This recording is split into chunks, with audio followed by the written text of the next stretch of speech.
Hello student, welcome to Jivar class. વિદ્યાર્થી મિત્રો, હું છું તમારો મેન્ટોર શિક્ષક હિમાંશુ સરદારા સર.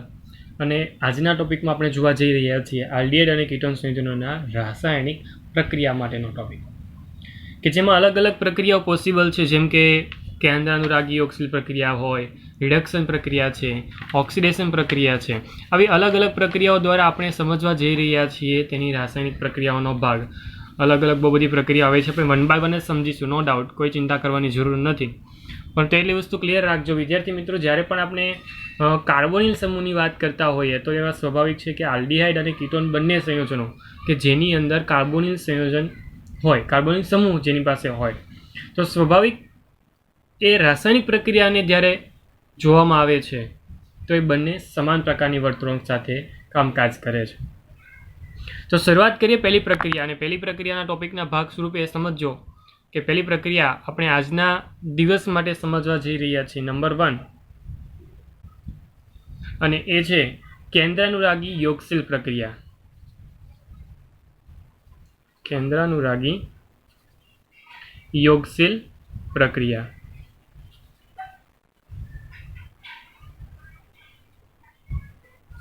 ઓકે, ચાલો હવે કેન્દ્રાનુરાગી યોગશીલ પ્રક્રિયાનો પહેલાં તો કોન્સેપ્ટ ક્લિયર કરાવી દો. સમજો કે તમારી પાસે આલ્કિન સંયોજનોમાં કે જેવી જે પણ ઇલેક્ટ્રોન અનુરાગી વિસ્થાપન પ્રક્રિયા જોવા મળે, ઓકે, આલ્કિન સંયોજનોમાં જેવી ઇલેક્ટ્રોન અનુરાગી વિસ્થાપન પ્રક્રિયા જોવા મળે છે, જે વસ્તુ આપણે ઓલરેડી શીખી ગયા છે, તેનાથી વિપરીત એટલે કે તેનાથી કંઈક અલગ રીતે આલ્ડીહાઇડ અને કીટોન સંયોજનોમાં કેન્દ્રાનુરાગી યોગશીલ પ્રક્રિયા જોવા મળે છે. હું શું બોલું છું, ફરી એકવાર રિપીટ કરું છું મારું વાક્ય. આલ્કેન સંયોજન જ્યારે આપણે સમજીએ છીએ તો એમાં ઇલેક્ટ્રોનુરાગી વર્તણૂક છે, પરંતુ અહીંયા કેન્દ્રાનુરાગી વર્તણૂક છે. કોની? આલ્ડીહાઇડ અને કીટોન સંયોજનોની. ઓકે, ચાલો અલગ અલગ ક્રિયાવિધિ દ્વારા સમજાવું. નંબર 1, પહેલી ક્રિયાવિધિ સમજાવી તો એમ કહી શકાય કેન્દ્રાનુરાગી યોગશીલ પ્રક્રિયાની ક્રિયાવિધિ. થોડાક હેડિંગ જ વધી જાય છે આમાં, તો સમજણ ખૂબ જ સહેલી છે. ચાલો, તો યોગશીલ પ્રક્રિયાની ક્રિયાવિધિ તમને સમજાવવા જાઉં છું. યોગશીલ પ્રક્રિયા માટે પહેલાં તો અહીંયા સ્વભાવ ક્લિયર કરાવી દઉં. સ્વભાવ એક જ સમતલીય આકૃતિ તૈયાર કરે છે, યાદ હોવું જોઈએ તમને આપણે, કે જેને આપણે ડિસ્કસ કરી હતી. ફરી એકવાર આકૃતિને સંદર્ભમાં જ તમારી પાસે CO છે, આ સમતલની અંદર બે અલગ અલગ જગ્યાના દૃષ્ટિકોણથી આગળ અને પાછળ આ સંયોજન કોક તમારી પાસે છે. આ સમતલીય આકૃતિ એક જ સમતલમાં 3 કાર્બન સાથે જોડાયેલા છે, પરંતુ આ એ પાછળની બાજુ છે, બી આગળની બાજુ છે. એટલે કે હું સમતલ જો તૈયાર કરતો હોઉં તો ખૂબ જ કાળજીપૂર્વક તમે પણ જોતા જજો કે આ રીતે હું સમતલ તૈયાર કરું છું. તમારી પાસે સમતલીય આકૃતિ હોવાને કારણે હું આવું સમતલ તૈયાર કરવા સક્ષમ બનું છું. હવે સ્વાભાવિક છે કે જ્યારે પણ આમાં કાર્બનને જોવામાં આવે છે તો જે કાર્બોનિલ કાર્બન જે છે સામાન્ય રીતે sp3 પ્રકારનો નથી, sp2 પ્રકારનો છે. તો નોટ ડાઉન કરીને રાખી દેજો વસ્તુ આ, કે જે CO ડબલ બંધની પ્રકૃતિ સાથે જોડાય છે, ધેટ મીન્સ કે તે sp2 પ્રકારની પ્રકૃતિમાં છે, પરંતુ યોગશીલ પ્રક્રિયા કરવાની છે. કઈ પ્રક્રિયા કરવાની છે વિદ્યાર્થી મિત્રો? યોગશીલ પ્રક્રિયા કરવી છે. અને યોગશીલ પ્રક્રિયા કરવા જશો એટલે સરળતાથી તેનું કન્વર્ઝેશન થઈ જશે sp3 ની અંદર. એટલે પહેલો તબક્કો આ જ સમજો કે તમારી પાસે જે પણ કાર્બન છે એ કાર્બનનું રૂપાંતર થવાનું છે sp3 ની અંદર. ક્લિયર? ચાલો, હવે sp3 ની અંદર થવા પાછળનું કારણ યોગશીલ પ્રક્રિયા જ છે. ઓકે, કે નવું વિચારવું નહીં કે સર કઈ રીતે sp3 નું કહે છે, સમજો તેની પ્રોસેસ દ્વારા સમજીએ. હવે તમારી પાસે કોઈ પ્રક્રિયક છે કે જે અટેક કરનાર ગ્રુપ તરીકેની વર્તણૂક છે, અથવા આપણે એમ કહીએ છીએ કે કેન્દ્રાનુરાગી પ્રક્રિયક ધ્રુવીય કાર્બોનિલ સમૂહના ઇલેક્ટ્રોન અનુરાગી કાર્બન સાથે. સ્વાભાવિક છે ને કે કોઈ ઇલેક્ટ્રોન અનુરાગી કાર્બન હોય તો કેન્દ્રાનુરાગીને પોતાની તરફ આકર્ષતો હોય. તો અહીંયા એ જ છે કે તમારી સાપેક્ષ અહીંયા કાર્બન જે છે તે ઇલેક્ટ્રોન અનુરાગી કહેવાય, જે આકર્ષે તે હશે કેન્દ્રાનુરાગી પ્રક્રિયક. એટલે કેન્દ્રાનુરાગી પ્રક્રિયકને આકર્ષે ને સમજો કે કેન્દ્રાનુરાગી પ્રક્રિયક એટલે કે NU લઈ લે. શું લઈએ છે? NU-. ક્લિયર? અને આપણે એ જાણીએ છીએ કે તમારી પાસે જે આ કેન્દ્ર અનુરાગીનો કાર્બન છે, ઇલેક્ટ્રોન અનુરાગી કાર્બન છે, એ આંશિક ધન વીસભાર, આંશિક ઋણ વીસભાર, આ એના સ્વભાવ પરથી આપણે લખ્યું છે કે જેમાં ધ્રુવીયતા જોવા મળે છે. આ વસ્તુ પણ આપણે જાણીએ છીએ. તો બધી વસ્તુને સમન્વય કરીને એક આખી વર્તણૂક તૈયાર કરવા માગું છું. હવે જે પ્રકૃતિ તૈયાર થઈ છે ને તેમાં આની પાસે આંશિક ધન વીસભાર છે. આ ઇલેક્ટ્રોન અનુરાગી કાર્બનને કેન્દ્ર અનુરાગી પ્રક્રિયા પ્રત્યેનું આકર્ષણ જોવા મળે. એટલે થશે શું? તો કે આ જે આકર્ષણ હોવાને કારણે આ જે ઉપર તરફથી, કઈ તરફથી? ઉપર તરફથી, કેમ કે એક સમતલની અંદર આ ત્રણ બાજુ તો જો કમ્બાઈન કરીને આખો ભાગ રોકી શકે, કાં તો ઉપરથી આવી શકે અને કાં તો તે નીચેથી એન્ટર થશે. આ એનયુ જે છે તે ફરી એકવાર કાં તો ઉપરથી આવી શકે અને કાં તો નીચેથી અટેચ થશે, કેમ કે સમતલની અંદર તો સ્વાભાવિક છે 1, 2, 3 જગ્યાથી ભાગ રોકાયેલો છે, એટલે સમતલીય રીતે તે એન્ટર નથી થઈ શકતો. હવે જે એનયુ માઇનસ જે છે કેન્દ્રાનુરાગી પ્રક્રિયક, તે લંબ રીતે એન્ટર થશે. અને સ્વાભાવિક છે કે એન્ટર થાય એટલે પહેલાં તો બનાવે મધ્યસ્થી. મધ્યસ્થી કઈ રીતે બનશે? પહેલાં તો હું સમતલને જ રજૂ કરી દઉં કે જેને કારણે સમતલની રજૂઆત દર વખતે સરખી રહે. સમજો કે આ સમતલ જ જેમનું તેમ છે. ઓકે, અને આ જેમનું તેમ સમતલ જે આપણે દોરીએ છીએ તેમાં કાર્બન આ એનયુ ઉપર તરફ છે. ઓકે, સમતલની બહાર તરફ આ એનયુ છે અને આ જેમના તેમ A, B અને આ ઓક્સિજન કે જેને આંશિક માઇનસ વીસભાર આવ્યો હશે. ઓકે, આંશિક ઋણ વીસભાર. અને આ જે વસ્તુ તૈયાર થઈ ને તે મધ્યસ્થી થઈ, મધ્યવર્તી સંયોજન તૈયાર કરી એમ કહી શકાય. અને હવે આ જે મધ્યવર્તી સંયોજન તૈયાર થયું ને તે જે પણ કન્ડિશન તૈયાર થઈ છે, જે પણ પ્રક્રિયાનું વાતાવરણ છે, તેમાંથી આયન, પ્રોટોન આયન જે આપણે કહેતા હોય, પ્રોટોનિક ભાગને મેળવી લેશે અને સરળતાથી H+ની હાજરીને કારણે, ફરી એકવાર ક્લિયર શબ્દમાં બોલું છું, માધ્યમમાંથી પ્રોટોનને મેળવે છે. શું કરે છે? માધ્યમમાંથી પ્રોટોનને મેળવે છે. અને તબક્કા નંબર 2માં એટલે કે H+ની હાજરી સાથે તમારી જે પણ રિએક્શન છે એ આગળ વધે છે અને સરળતાથી એ જ સમતલને જ્યારે હું રજૂ કરતો હોઉં તો હું કંઈક આ રીતે રજૂ કરી દઈશ. NU, આ કાર્બન, આ OH બની ગયું અને બાકીના જે પણ કમ્પાઉન્ડ છે એ જેમના તેમ સેટ થઈ જાય છે. દેટ મીન્સ આ A અને આ B તૈયાર થઈ ગયા અને તમારી પાસે આ યોગશીલ નિપજ મળી એમ કહી શકાય. શું કહી શકાય? યોગશીલ નિપજ. આ વસ્તુ સમજી લેજો, કેમ કે આ જે વસ્તુ તમારી સાપેક્ષ રજૂ કરું છું એ હમણાં થોડી જ વાર પછી બહુ બધા પ્રક્રિયકો તમને આપીશ અને એ પ્રક્રિયકોને મારે એન્ટર કરવાના છે. ને એ પ્રક્રિયકો એટલે કે બીજું કાંઈ નહીં, કેન્દ્રાનુરાગી યોગશીલ પ્રક્રિયક જ હશે. ઓકે, અને તમે વસ્તુ જોઈ શકો છો. હું આમાં પ્રતિક્રિયાત્મકતાની વાત કરું કે આલ્ડીહાઇડ અને કીટોનની પ્રતિક્રિયાત્મકતા શું કહી શકે છે આમાં, તો વસ્તુ ખાસ યાદ રાખજો વિદ્યાર્થી મિત્રો, જ્યારે પણ તમારે પ્રતિક્રિયાત્મકતાની વાત કરતા હો તો પ્રતિક્રિયાત્મકતાની દ્રષ્ટિકોણ અલગ અલગ છે. હવે એક આલ્ડીહાઇડ કે જેમાં સામાન્ય રીતે એક H હશે, એક R એટલે કે આલ્કાઇલ સમૂહ હશે અને C ડબલ બંધ O, આ એક જ સમતલની વાત કરી રહ્યા છે. અને એવી રીતે જો કીટોનને યાદ કરીએ છીએ તો કીટોનમાં તો બંને R હોઈ શકે and then finally C double બંધ O. હવે જ્યારે અહીંયા તમે રજૂઆત કરો છો તો સ્વાભાવિક છે કે અહીંયા આલ્કાઇલ સમૂહ જેને કારણે અવરોધ વધી જાય, પરંતુ અહીંયાથી તેનાથી પણ અવરોધ વધી ગયેલો છે. જુઓ, 2 આલ્કાઇલ સમૂહ છે એટલે જ્યારે પણ કોઈ NU આમાં એન્ટર થવા માગે છે તો યાદ કરજો કે જો અવરોધ ઓછો હોય ને તો સરળતાથી એન્ટર થાય. તો સ્વાભાવિક છે કે એન્ટર થવા માટે કીટોન કે આલ્ડીહાઇડમાં કઈ જગ્યા પર સરળતાથી એન્ટર થાય, તો સ્વાભાવિક છે કે અમારો જવાબ સરળતાથી તમે એમ જ કહેશો કે સર આલ્ડીહાઇડમાં સરળતાથી એન્ટર થવો જોઈએ. મતલબ શું છે કે સરળતાથી કેન્દ્રાનુરાગી યોગશીલ પ્રક્રિયા કોની અંદર થશે? આલ્ડીહાઇડની અંદર થશે. કીટોનની અંદર શા માટે વાર લાગે છે? તો અહીંયા અવરોધનું પ્રમાણ થોડુંક વધી ગયું છે એટલા માટે.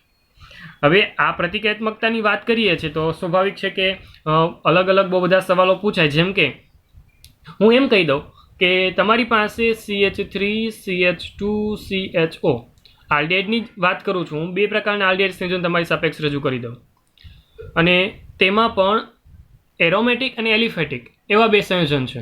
હવે તમને આમાં પ્રતિક્રિયાત્મકતાનો ભાગ પૂછે તો આમાં પણ એ જ વસ્તુનો કોન્સેપ્ટ રહેશે, પરંતુ થોડુંક લોજિક ચેન્જ કરવાનું છે.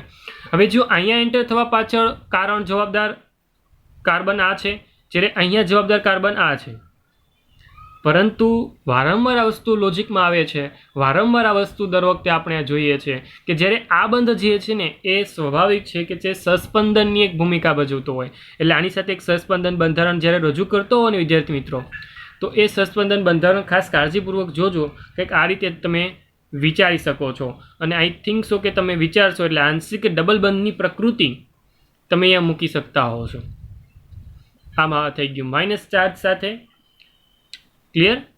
અને આ સંયોજન જે છે ને એ તેનું સસ્પંદન સંયોજન છે. હવે તમે જુઓ કે શું હવે આ કાર્બન જે છે એ સરળતાથી અહીંયા રહેલી ધ્રુવીયતાની જેવું સ્વરૂપ અહીંયા ધારણ કરે છે? ના, નથી કરતું.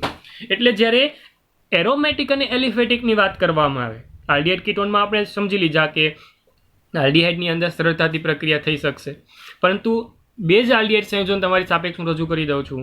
બંને આલ્ડિહાઇડ સંયોજનો છે, એક એરોમેટિક છે અને એક એલિફેટિક છે. તો સ્વાભાવિક છે કે જે એલિફેટિક જે પણ સંયોજન છે, એલિફેટિક, તેની અંદર સરળતાથી પ્રક્રિયા થશે. સરળતાથી પ્રક્રિયા થવા પાછળનું કારણ એ જ હોય છે કે જે આ કાર્બન છે તે વધુ કેન્દ્રાનુરાગી યોગશીલ પ્રક્રિયક તરીકેની આકર્ષણની એબિલિટી વધુ છે.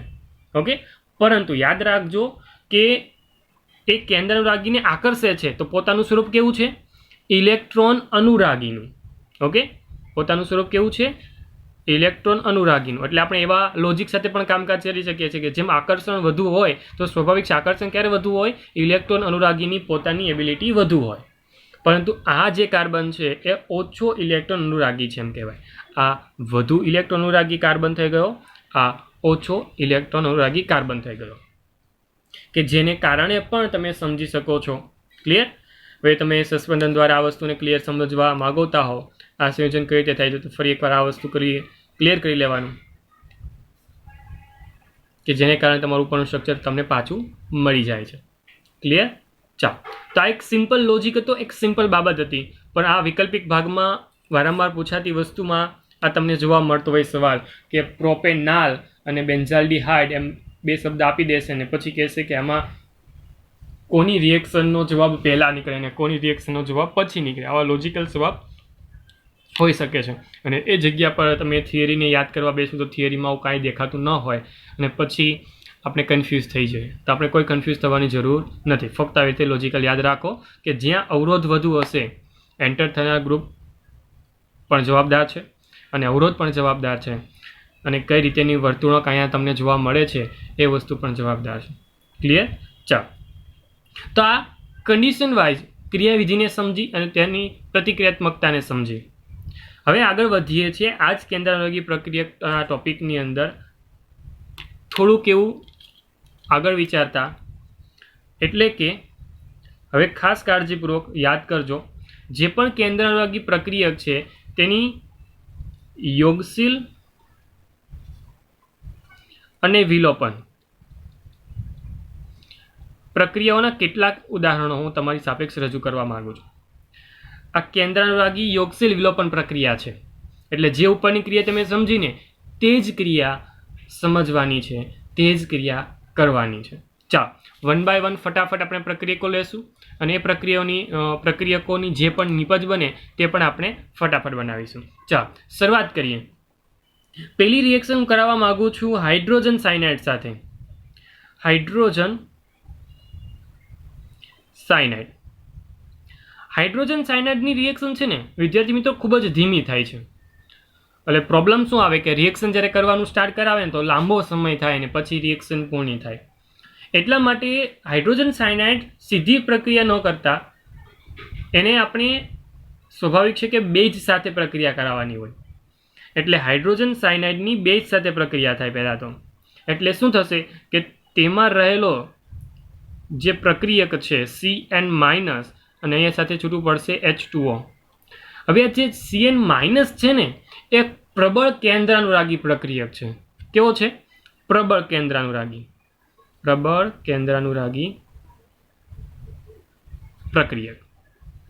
એટલે સ્વાભાવિક થયું ને કે જે રિએક્શન હવે થવાની છે ને એ કેવી થશે? ફાસ્ટ થશે.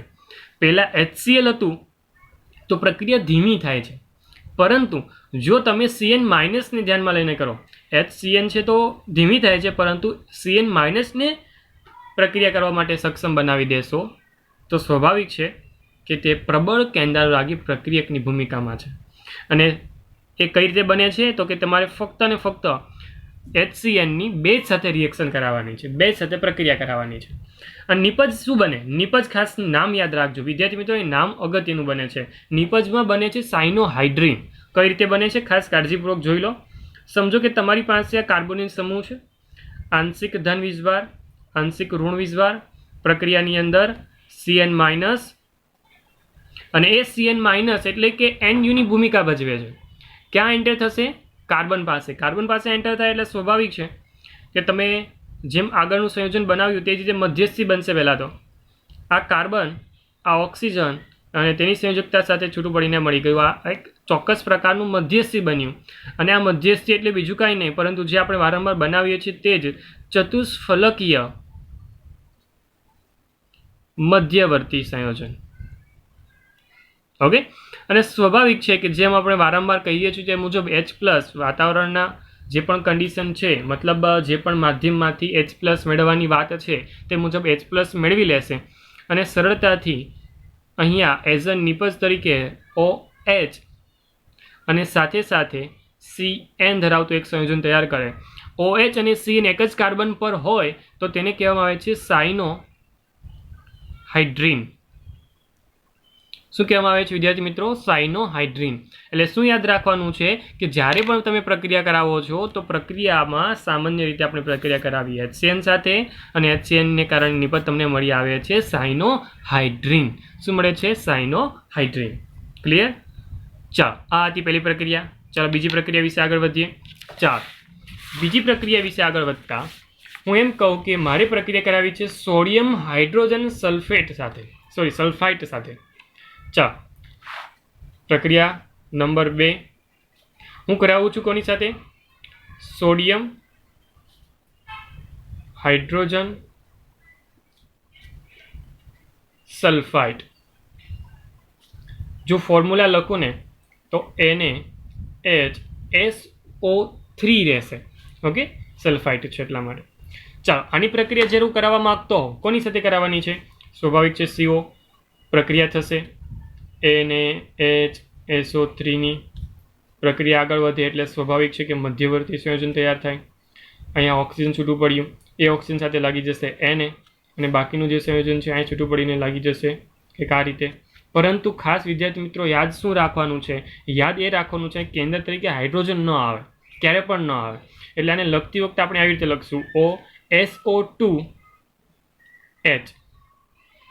આ વસ્તુ લખવામાં ખાસ કાળજીપૂર્વક યાદ રાખજો, કેમ કે આપણે થશે એવી રીતે કે આ સંયોજન આની સાથે છે એટલે સ્વાભાવિક છે આપણે છૂટું પાડીને લખતા હોય એટલે ફટાફટ HSO3 લખી દઈશું. પરંતુ એ ભૂલ થવા પાછળનું એક મોટું કારણ છે, આપણે ફટાફટ લખી દઈએ છીએ તે. એ ન લખતા આપણે આવી રીતે લખીશું. હવે પ્રોટોન ઓલરેડી સિસ્ટમમાં છે, દેખાય છે આ H.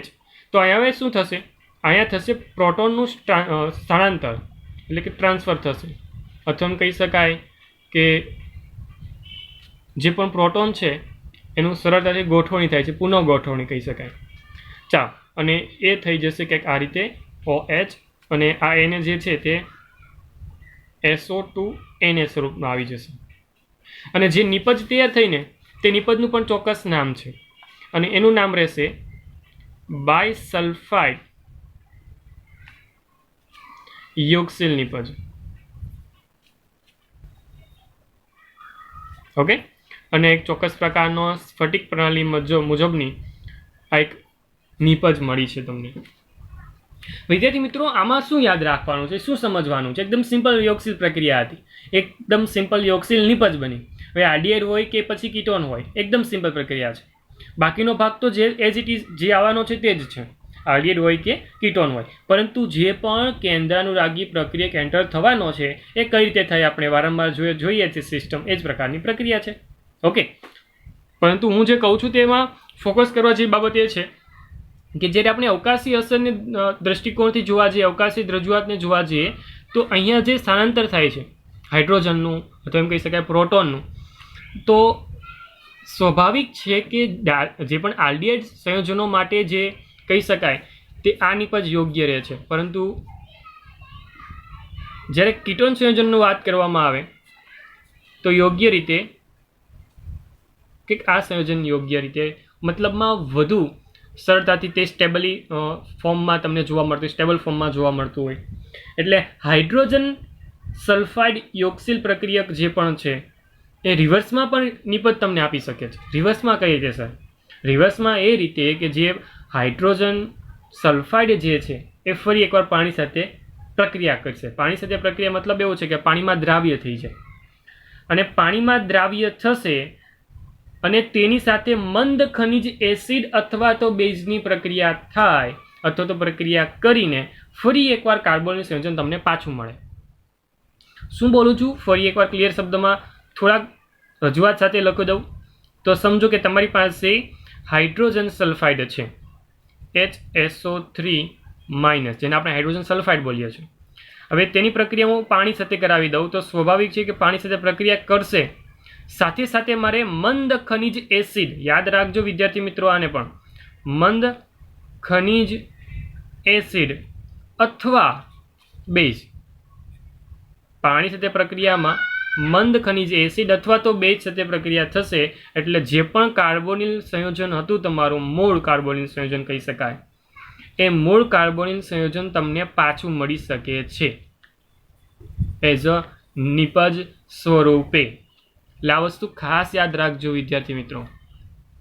વસ્તુ એટલા જ બાબત હું સૂચન કરું છું કે પ્રક્રિયા ઉપરની આપણે સમજી એ એકદમ સિમ્પલ હતી, પરંતુ જો તમે તે મોલેક્યુલ્સની અંદર પાણીના મોલેક્યુલ્સ નાખી દો છો, બેઝની હાજરી આપી દો છો, અથવા તો ખનિજ એસિડની હાજરી આપી દો છો, તો એ પ્રક્રિયામાં રિવર્સમાં પ્રક્રિયા ચાલુ થઈ જશે અને સરળતાથી જે તમારો મૂળ કાર્બોનિલ સંયોજન છે એ એઝ અ નિપજ તરીકે મળી જશે.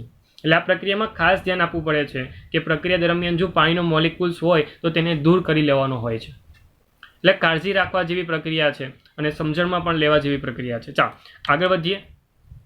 ત્યારબાદ ત્રીજી પ્રક્રિયા કે જે એકદમ સિમ્પલ પ્રક્રિયા છે અને વારંવાર આવી ગયેલી પ્રક્રિયા છે, ગ્રીડનાટ પ્રક્રિયકોનું ઉમેરણ.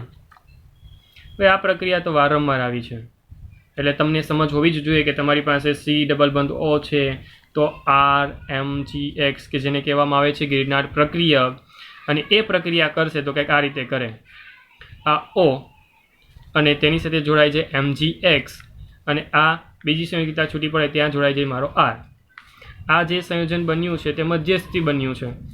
ફરી એકવાર આગળ પ્રક્રિયા ચાલુ થાય અને એમાં H2O તૈયાર થતું હોય, મતલબ H2Oની હાજરીમાં પ્રક્રિયા થાય, એટલે શું થશે તો કે આ કાર્બન આ ઓક્સિજન હાઇડ્રોજન સાથે જોડાઈ જશે, R જેમનો તેમ, અને બાકીનો જે પણ OH વધ્યો છે તે MgOHX સ્વરૂપમાં છૂટો પડી જાય અને પ્રક્રિયા સરળતાથી પૂર્ણ થતાં તમને એક સરળ નિપજ બને છે આલ્કોહોલ સ્વરૂપની. એટલે આલ્ડિહાઇડ હોય કે કીટોન હોય, ગ્રીડનાટ પ્રક્રિયકનું ઉમેરણ કરો એટલે અનુવર્તી આલ્કોહોલ મળે. આ વસ્તુ આપણે બનાવટમાં યુઝ કરી હતી, તે જ પ્રકારની વર્તુળાક આમાં છે. ઓકે, તો આ જ વસ્તુ આલ્કોહોલની બનાવટમાં જે વસ્તુ આવી હતી ગ્રીડનાટ પ્રક્રિયકની, આ એ જ રિએક્શન મેં તમારી સાપેક્ષ લખીને મેં તમને આપી છે. તમે ફરી એકવાર આલ્કોહોલની બનાવટ ચેક કરી શકો છો, આ તમને રિએક્શન જોવા મળશે. ચાલો નંબર 4 પર આગળ વધું. નંબર 4 પર આગળ વધી છે એટલે આવે છે આલ્કોહોલ સંયોજનનું ઉમેરણ. હવે હું આલ્કોહોલ ખુદ પોતે આલ્કોહોલને ઉમેરી દઈશ. આલ્કોહોલ સંયોજનોનું ઉમેરણ, જેમ આપણે ગ્રીડનાટ પ્રક્રિયકને ઉમેરીએ ને તેવી જ રીતે આપણે આલ્કોહોલ સંયોજનને પણ ઉમેરવાની છે. સમજો આ પ્રક્રિયા જે છે સામાન્ય રીતે મોનોહાઇડ્રિક આલ્કોહોલ અથવા તો ડાયહાઇડ્રિક આલ્કોહોલ જે પણ હોય તેની પ્રક્રિયા આપણે સામાન્ય HCl વાયુની હાજરીમાં કરવાની છે. સમજો કઈ રીતે કે તમારી પાસે સપોઝ કે આલ્ડિહાઇડ સંયોજન છે, ખાસ કાળજીપૂર્વક જોજો અને સમજજો. તો અહીંયા હું કોઈ આલ્કોહોલને એડ કરવા માગું છું, R-OH, આ કોઈ પણ આલ્કોહોલ મેં લઈ લીધો, તો આ મોનોહાઇડ્રિક આલ્કોહોલ છે. મોનોહાઇડ્રિકનો મતલબ એમ છે કે એકવાર OH સાથે જોડાયેલો. તો પ્રક્રિયા કરવા માટે મારે સાથે HCl વાયુ, ખાસ યાદ રાખજો અહીંયા HCl ગેસિયસ અવસ્થામાં છે. ફરી એકવાર ક્લિયર શબ્દમાં બોલું છું, HCl ગેસિયસ અવસ્થામાં છે, અથવા તો આને એમ પણ બોલી શકું છું શુષ્ક હાઇડ્રોજન ક્લોરાઇડ. ઓકે, આ તમને અલગ અલગ શબ્દ દ્વારા પ્રયોજન કરીને આપી શકે છે, તો તમને સમજ હોવી જોઈએ. ચાલો, નિપજ તરીકે તમને શું મળી શકે? નિપજ તરીકે તમને તો સ્વાભાવિક છે કે એક ઓક્સિજનની સંયુક્તતા છૂટી પડે ત્યાં લાગી જશે તમારો H, અને બાકીનો ઉપરનો ભાગ જે છે એ લાગી જશે અહીંયા, અને આમ તમારી પાસે મળ્યું એક મધ્યસ્થી સંયોજન. આ મધ્યસ્થી સંયોજન કે જેમાં આલ્કોક્સી આલ્કોહોલ મધ્યવર્તી છે. આલ્કોક્સી આલ્કોહોલ, આલ્કોક્સી એટલે કે ઇથર સંયોજન, આલ્કોક્સી, ઓક્સી શબ્દ લાગે, જોઈ શકો છો, અને આલ્કોહોલ એટલે આલ્કોક્સી આલ્કોહોલની આ મધ્યવર્તી સંયોજનની જે પ્રકૃતિ બની છે તેને ખાસ નામ આપવામાં આવે છે, અને એ છે હેમી એસિટાલ. શું નામ આપવામાં આવ્યું છે? Hemi acetal. હવે આ હેમી એસિટાલ છે ને એ વધુ પડતા એક આલ્કોહોલ સંયોજન સાથે રિએક્શન કરશે અને આગળ રિએક્શન આપી દેશે.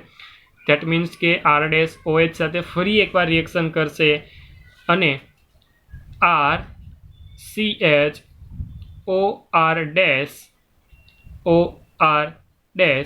Plus H2O. ધેટ મીન્સ કે અહીંયા જે OH હતો ને તે OH માં રહેલો આ H દૂર થઈ જાય, આ OH ને લઈને ચાલ્યો જાય. ધેટ મીન્સ અહીંયાથી OH માનો H, સોરી આમાંથી H અને આમાંથી OH, ધેટ મીન્સ અહીંયા દૂર થઈ ગયો, જોઈ શકો છો. સરળતાથી રિએક્શન આ રીતે પોસિબલ બને. તમારી પાસે બંને બાજુ, કાર્બનની બંને બાજુ OR- મતલબમાં આલ્કોક્સી સમૂહ જોડાય, બંને આલ્કોક્સી સમૂહ છે, જોઈ શકો છો. અને તેનું નામ, જો આ ડાય આલ્કોક્સી જે છે તે એક જ કાર્બન પર છે, એટલે આને જેમિનલ વિસિનલ યાદ તો છે ને, જેમ ડાય આલ્કોક્સી સંયોજન પણ કહેવામાં આવે છે. ઓકે, આલ્કોક્સી સંયોજન પણ કહેવામાં આવે છે, અથવા તો તેનું એક સ્પેશિયલ નામ પણ છે, અને એ છે એસિટાલ. શું નામ આપવામાં આવ્યું છે? એસિટાલ.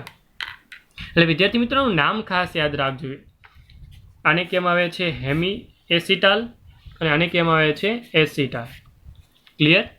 તો આ બે શબ્દને પણ ખાસ યાદ રાખવાનું છે કે જો આલ્કોહોલનો પહેલો અણુ એન્ટર થાય છે, એક આલ્કોક્સી આલ્કોહોલ મધ્યવર્તી નિપજ બનતી હોય તો તેને હેમી એસિટલ કહેવામાં આવે છે.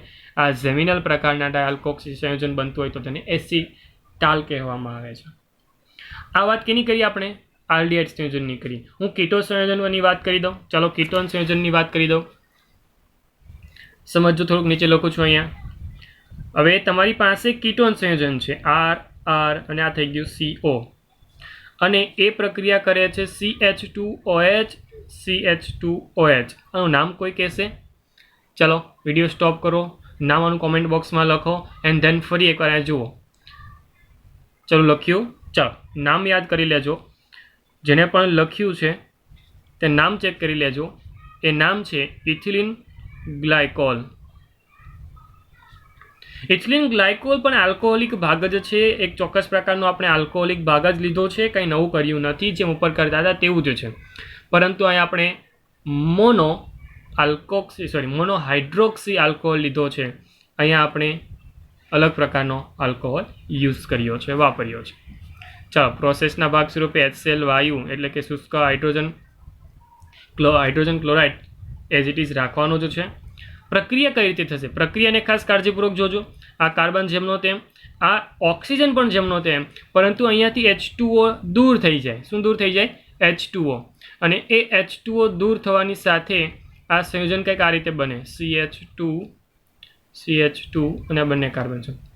અને આ જે સંયોજન તૈયાર થયું ને તેનું નામ એક આપવામાં આવ્યું છે, તો એ નામ છે ઇથિલિન ગ્લાયકોલ કેટાલ.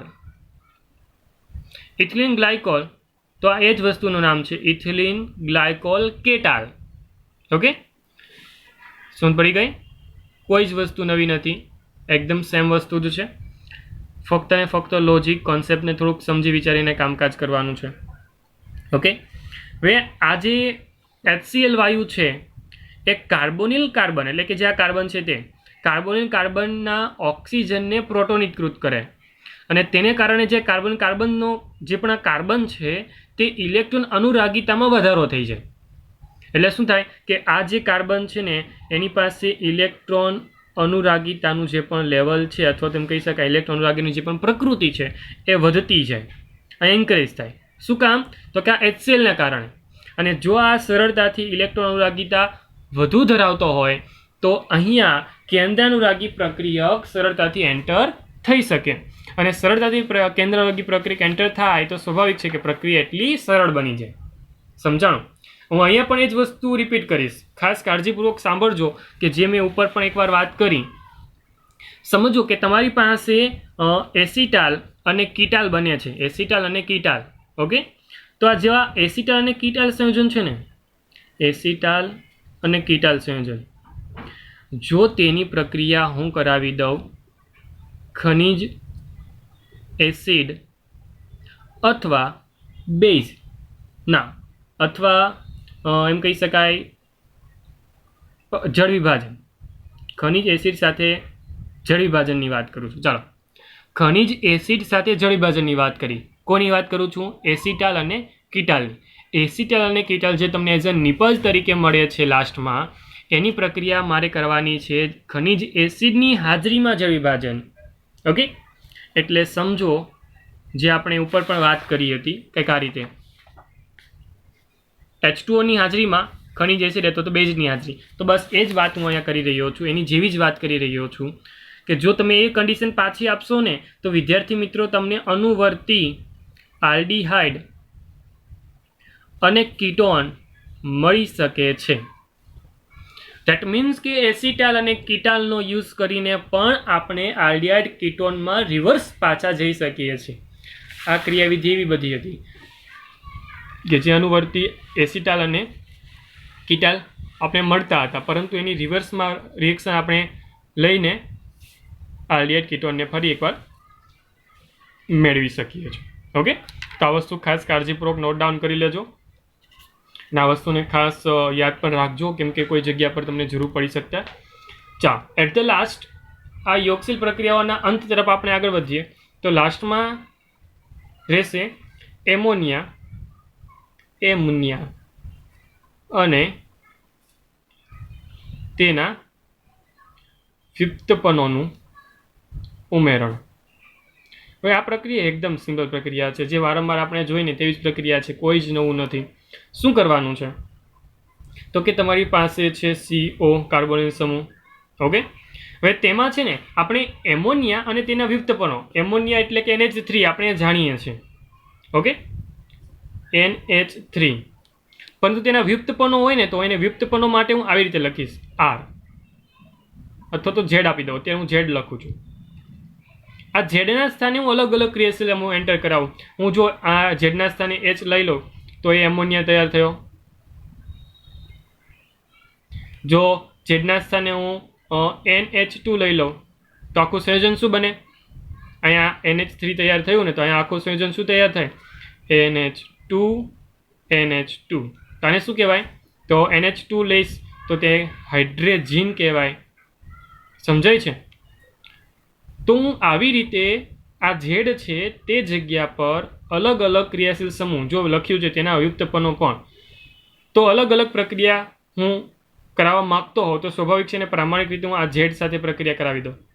એટલે ઝેડ સાથેની પ્રક્રિયામાં સમજી લો કે જેથી તમને બાકીની સમજ પડી જશે.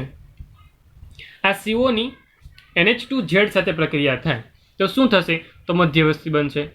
ચલો મધ્યવર્તી બનાવી દો. આ OH અને આ જગ્યા પર બની જશે NH અને આ Z. આ ઝેડના સ્થાને જે પણ ઝેડ હોય તેની કિંમત આપણે કન્ટિન્યુ રાખવી પડશે. અને ધેન ફાઇનલી રિએક્શન આગળ વધે એટલે સ્વાભાવિક છે કે C+N આ જે પણ મોલેક્યુલ્સ છે તેમાંથી પાણીનો મોલેક્યુલ્સ દૂર થઈ જાય, CN નેક્સ્ટ રીતે છૂટી પડે ત્યાં Z પોતાનું સ્વરૂપ જાળવી રાખશે. ધેટ મીન્સ કે તમારી પાસે જે રિએક્શન છે એ રિએક્શનની અંદર આ ઝેડનું મહત્વ અલગ અલગ છે. ત્યાં આલ્કાઇલ સમૂહ હોઈ શકે, એરાઇલ સમૂહ હોઈ શકે, OH હોઈ શકે, NH2 હોઈ શકે. મતલબ આ ઝેડના સ્થાનની વાત કરું છું. ઝેડમાં અલગ અલગ OH, NH2 હોઈ શકે. ત્યારબાદ બેન્ઝીનવાળા કોઈ એરોમેટિક સ્ટ્રક્ચરો હોઈ શકે. ઓકે, કે જેની અંદર તમે સંયોજકતા સરળતાથી બતાવી શકો. ત્યારબાદ NHCO, NH2 હોઈ શકે. ચલો તેના માટેનું એક કોષ્ટક તમને બતાવું છું કે જેને કારણે તમને પ્રક્રિયકો શું લેવા અને નિપજ શું બનશે તેના માટેનું આખું કોષ્ટક રહેશે. કંઈક કાળજીપૂર્વક એકવાર જોઈ લેજો. ચાલો, હવે તમારી સાપેક્ષ આ ઝેડનું મૂલ્ય મૂકેલું છે, મતલબ ઝેડ મૂક્યો છે. ઝેડ તરીકેની ભૂમિકા જોઈ શકો છો દર વખતે. તો સ્વાભાવિક છે કે નિપજ ત્યાં બદલાતી જશે. જેમ કે NH2 ઝેડ છે તો આ H મૂકી દો તો શું બનશે? એમોનિયા બનશે. સમજાયું? જો એ એઝ અ નિપજ તરીકે અહીંયા H મૂકી દો તો નિપજ કંઈક આ રીતે બનશે, જેને આપણે ઇમાઇન બોલીએ છીએ. C અને N વચ્ચે ડબલ બંધની પ્રકૃતિ હોય તો તેને ઇમાઇન કહેવાય છે. થોડાક નામ અલગ હોય તો યાદ રાખજો. અને સ્ક્રીન સામે જે પણ દેખાય છે ખાસ કાળજીપૂર્વક જોઈ શકો છો તમે. એમાઇન હોય તો તમને વિસ્થાપિત એમાઇન બને છે.